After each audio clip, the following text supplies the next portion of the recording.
You work hard. You finally start making real money. And then, almost without realizing it, you spend it all. Or you turn down the opportunity that would have changed everything. Or you quit right before the breakthrough. And you tell yourself it just wasn't the right time. The market was wrong, you weren't ready. Maybe next year. But deep down, you know. Something in you doesn't believe you're allowed to have it. If that's you, this video is going to explain exactly where that belief came from and why it has nothing to do with how hard you work. Stay with me. Let me tell you about someone. Let's call him Ryan. Ryan is smart, talented, the kind of person everyone around him expects to do well. And for a while, he does. He lands a great job, starts saving, gets a raise. Things are finally moving in the right direction. And then something shifts. He starts spending more than he should. Not on anything meaningful, just spending. He picks a fight with his boss over something small and loses the job. He gets a business opportunity that could have changed his life and finds a reason to say no. 6 months later, he's back to zero. And the strange thing? Part of him feels relieved, like he can finally breathe again. Because somewhere deep inside Ryan, wealth felt dangerous. Not exciting, not something he deserved, something that belonged to other people. People who were raised differently. People who were allowed to want more. Not him. Does any part of that sound familiar? Here's what most people don't understand about money. The reason most people struggle financially has very little to do with financial literacy. It has very little to do with the economy, their salary, or their circumstances. It has everything to do with what they believe, at a deep, unconscious level, about whether they are allowed to have money. Psychologists call this a money script, an unconscious belief about wealth that was formed in childhood and has been running silently in the background of every financial decision you've ever made. And unlike the financial advice you read in books, money scripts are not logical. They are emotional. They live in the part of your brain that doesn't respond to spreadsheets or savings plans. They respond to something much older, much deeper. Think about what money meant in your home growing up. For many people who struggle to hold on to wealth as adults, money was never just money in childhood. It was charged with emotion, with tension, with meaning it was never supposed to carry.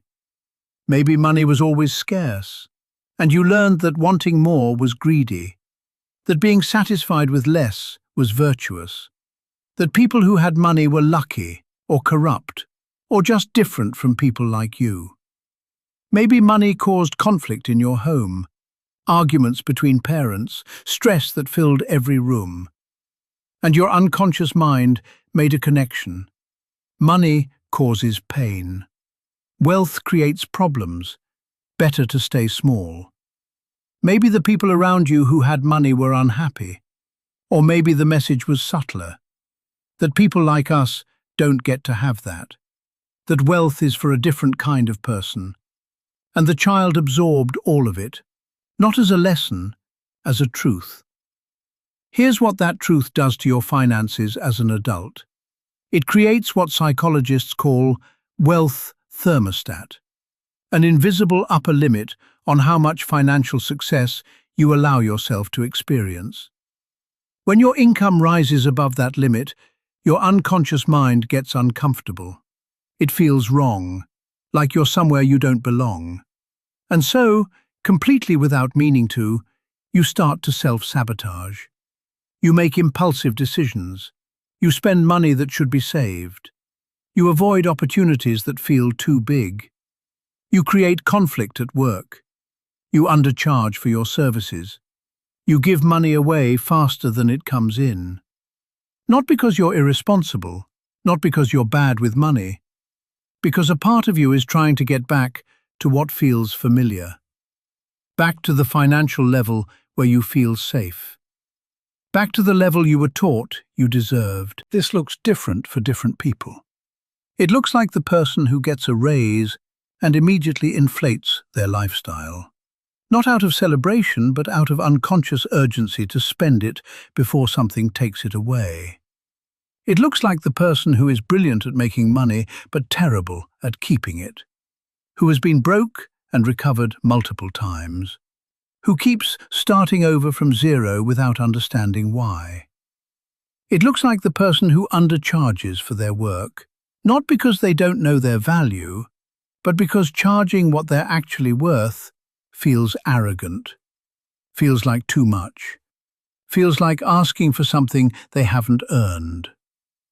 It looks like the person who turns down promotions, who stays in underpaying jobs for years, who watches less talented people advance past them, and tells themselves they don't care about money anyway. And it looks like the person who, when things are finally going well financially, feels a creeping anxiety, like it's all about to fall apart, like they need to prepare for losing it, because part of them is already planning the exit. Here's something I want you to understand. Your money script is not your fault. It was written for you by your environment, your family, the culture you grew up in, before you were old enough to question it. But here is what changes things. An unconscious belief only has power when it remains unconscious. The moment you see it, name it, trace it back to where it came from, it loses some of its grip. Not all of it, not immediately, but some. The first step is asking a question most people never ask. What did money mean in my home when I was growing up? Not what did your parents tell you about money? What did you feel? What was the atmosphere when money was tight? What happened when someone had more than everyone else? Sit with that question. The answer, the real answer, is where your money script lives. The second step is noticing the thermostat in action. The next time you make a financial decision that doesn't quite make sense, that you can't fully explain logically, ask yourself, am I making this decision from my actual present circumstances? Or am I making it from a belief about what I'm allowed to have? That moment of awareness, even without changing anything yet, is worth more than any budgeting app you've ever downloaded. And the third step is the slowest and the most important. It is accumulating evidence that you are allowed to have more. Every time you save money and nothing bad happens, you send a signal to your nervous system. Every time you charge what you're worth and the client says yes, you rewrite the script slightly. Every time you receive financial good news without immediately finding a way to undo it, the old belief loosens its grip. Not dramatically, not all at once, but genuinely. Here's the truth I want you to carry out of this video. The wealth you keep almost reaching and then stepping back from, it is not beyond you. You are not bad with money. You are not unlucky. You are not someone who was meant to struggle. You are someone who was handed a story very early in life about what kind of person you are and what you're allowed to have. And that story was never true. It was just the only one you knew. You are allowed to write a different one. If this video put words to something you felt for a long time, share it with someone who needs to hear it. The person in your life who works incredibly hard but somehow never gets ahead, who keeps starting over, who you know is capable of so much more. Send it to them, not as a lesson, just as a reminder that they are not broken. Take care of yourself. I'll see you in the next one.